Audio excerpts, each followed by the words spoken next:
Naam, mtazamaji, kuna mpango wa kumhamisha Tundu Lissu kutoka Dar es Salaam hadi Dodoma. Tundu Lissu sasa atasafirishwa kutoka Dar es Salaam Ukonga kuelekea hadi mji wa Dodoma iwapo mahakama itakubali au itatia saini ombi hili lililotolewa na mawakili wa Tundu Lissu leo. Na kuna sababu kubwa sana ambayo inapelekea Tundu Lissu kuhamishwa Dar es Salaam hadi Dodoma. Na mtazamaji, nipo hapa nikupe taarifa nzima bila kupunguza au kukuficha kitu chochote, lakini kabla nifanye hivyo, kama kawaida yetu, like video hii, subscribe, alafu niambie unanisikiliza na kunitazama ukiwa wapi. Kama upo nje ya nchi niambie uko taifa gani, na kama upo humu Tanzania niambie unanisikiliza na kunipata vizuri kwa mkoa au maeneo gani. Vita mpya kabisa ya kisheria kuhusu Tundu Lissu imelipuka ndani ya ulingo wa siasa za Tanzania, na safari hii sio moja kwa moja kuhusu kesi yenyewe ya uhaini, bali ni kuhusu jambo nyeti zaidi. Iwapo Tundu Lissu ananyimwa fursa ya kuwasiliana na mawakili wake akiwa ndani ya gereza la Ukonga. Na sasa katika hali ya kushangaza ambayo tayari inatikisa mijadala ya kisiasa Tanzania nzima, Tundu Lissu ameiomba binafsi Mahakama Kuu Dar es Salaam iamuru asafirishwe kutoka Dar es Salaam hadi mji wa Dodoma ili aweze kufika mahakamani kimwili na kibinafsi kwa ajili ya kesi ya kikatiba nyingine iliyofunguliwa na mawakili wake dhidi ya mamlaka za magereza Dar es Salaam.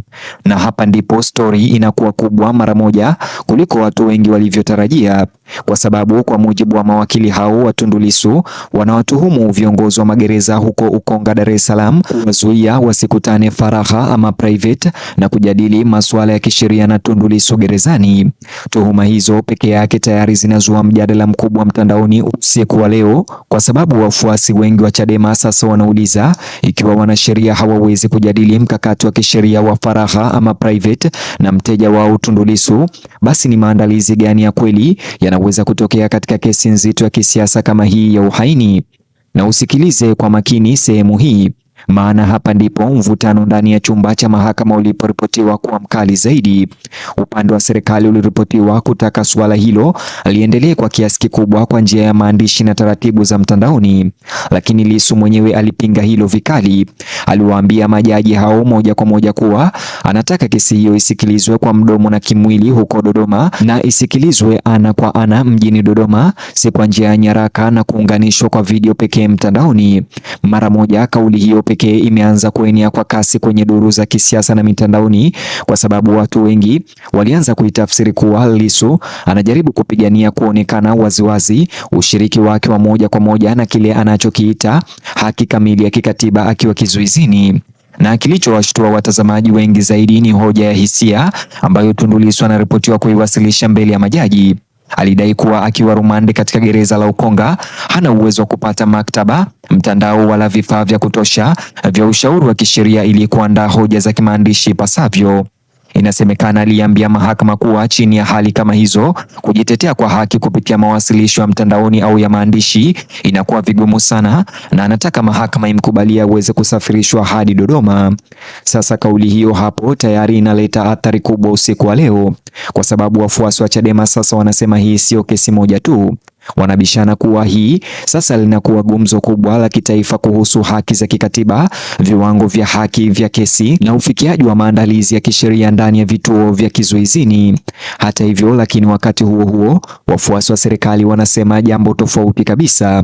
Wanadai kuwa tayari mfumo wa mahakama unafanya kazi, Tundu Lissu tayari anaonekana kwa njia ya video, na kwamba taratibu za kisheria lazima ziendelee kwa mujibu wa sheria zilizopo na masuala ya usalama. Na hapa ndipo joto la kisiasa linapoanza kupanda tena, kwa sababu ghafla kila hoja ya mahakama haionekani tena kuwa mchakato wa kisheria. Kila kitu sasa kinakuwa tafsiri ya kisiasa, kila kitu kinakuwa ishara, kila kitu kinakuwa mjadala wa kitaifa. Sasa kwa mujibu wa taarifa za kikao hicho, wakili wa serikali Stanley Kalokola anaripotiwa kupinga vikali ombi la kuhamishwa kimwili Tundu Lissu kwenda Dodoma. Alisema kuwa kuonekana kwa mdomo si lazima ili Tundu Lissu apate haki, na kwamba mawasilisho ya maandishi tayari au ya mtandaoni yanatosha kwa mujibu wa wa sheria. Pia inasemekana aliibua wasiwasi kuhusu usafirishaji na ukweli kwamba Lissu tayari anahusika katika masuala mengine ya kisheria yanayoendelea katika mahakama za Dar es Salaam.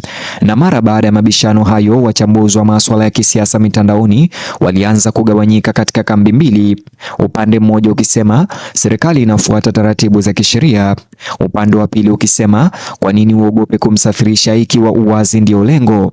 Na hii ndio sababu kesi hii sasa inazidi kulipuka kisiasa, kwa sababu hata suala rahisi kama vile usafiri wa kwenda Dodoma ghafla linatafsiriwa kuwa ni ulinzi wa taratibu au uzuiaji wa haki kulingana na mtu yuko upande gani wa kisiasa. Sasa wakati mwingine wa kushangaza uliripotiwa wakati Tundu Lissu alipopinga hoja kuhusu ugumu wa vifaa na usafiri. Kulingana na ripoti hiyo, aliwaambia majaji kwamba masuala ya usafiri si hoja ya kisheria na kwamba ikiwa mahakama itaamuru sura yake ya mwili, mamlaka yatalazimika kufuata. Na mtazamaji, kinachofanya hali hii kuwa kali zaidi usiku huu ni kesi yenyewe ya kikatiba, kwa sababu kwa mujibu wa mawakili hao wanadai maofisa magereza wakati mwingine hukaa karibu vya kutosha wakati wa mashauriano ili kusikiliza majadiliano yao ya siri ya kisheria kati ya mawakili na Tundu Lissu. Wengine waliripotiwa kudai hata walizuiliwa kuwasilisha nyaraka muhimu za kisheria kwake. Sasa fikiria jinsi shtaka hilo lilivyo nyeti, kwa sababu usiri wa wakili na mteja unachukuliwa kwa mojawapo ya kanuni za kisheria zinazolindwa zaidi katika mifumo mingi ya mahakama duniani kote. Kwa hivyo mara tu tuhuma kama hizo zikiingia kwenye chumba cha mahakama ya kikatiba, mjadala huwa mzito sana. Na tayari usiku wa leo watumiaji wa mitandao ya kijamii Tanzania wanauliza ikiwa mawakili hawawezi kumshauri mteja wao kwa faragha au kisiri, je, mchakato wa kesi unaweza kuchukuliwa kuwa wa haki kabisa? Lakini tena wafuasi wa serikali wanarudi nyuma kwa nguvu dhidi ya simulizi hizo. Wanasema kuwa taratibu za usalama wa magereza lazima bado ziheshimiwe, haswa katika kesi nyeti sana. Na kwa mara nyingine tena Tanzania inajikuta ikiingizwa kwenye mjadala mwingine wa kisiasa wenye hisia kali kuhusu Tundu Lissu. Sasa mtazamaji, sehemu nyingine ya kesi hii ambayo inavutia mjadala mkubwa ni hoja ya moja kwa moja ya Lissu kwamba kesi za haki za binadamu kwa ujumla zinapaswa kusikilizwa kwa mdomo badala ya mawasilisho ya maandishi pekee au mtandaoni. Kwa mujibu wa ripoti hiyo, alirejelea vifungu vya sheria na kanuni za kiutaratibu ambazo anasema zinaunga mkono vikao vya mdomo hasa katika hatua za pingamizi. Na hoja hiyo pekee sasa inajadiliwa sana na waangalizi wa sheria usiku huu, kwa sababu ikiwa majaji hatimaye watakubaliana naye, inaweza kuathiri jinsi kesi za siku zijazo za haki za kikatiba zinavyoshughulikiwa katika hali nyeti za kisiasa. Na ghafla hii inakuwa kubwa kuliko mtu mmoja tena. Hii inakuwa juu ya mfano, hii inakuwa kuhusu utaratibu wa mahakama, hii inakuwa juu ya tafsiri ya katiba. Sasa hapa ndipo upande wa kihisia wa hadithi au taarifa hii inakuwa hauwezekani kupuuzwa. Wakati fulani Tundu Lissu aliripotiwa kuiambia mahakama kuwa najua maumivu ya viatu ninavyovivaa.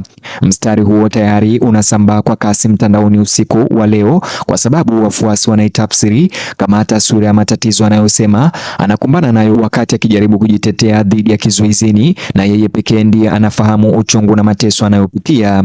Na kisiasa nyakati kama hiyo ni muhimu sana. Ni hayo tu mtazamaji wangu niliyokuandalia katika taarifa au video hii. Zidi kutufuatilia hapa Simulizi Media. Vilevile nijuze maoni yako upande wa comment section, ama mtazamo wako upande wa maoni chini ya video hii. Nijuze unafikiria nini kuhusu swala hili la ombi la Tundu Lissu kusafirishwa hadi Dodoma. Je, unadhani mahakama inafaa kumruhusu au je unadhani asiruhusiwe? Na kuachia uwanja huu wa maoni, like video hii, subscribe, alafu gusa kiboksi hicho kwenye screen yako kwa taarifa zaidi.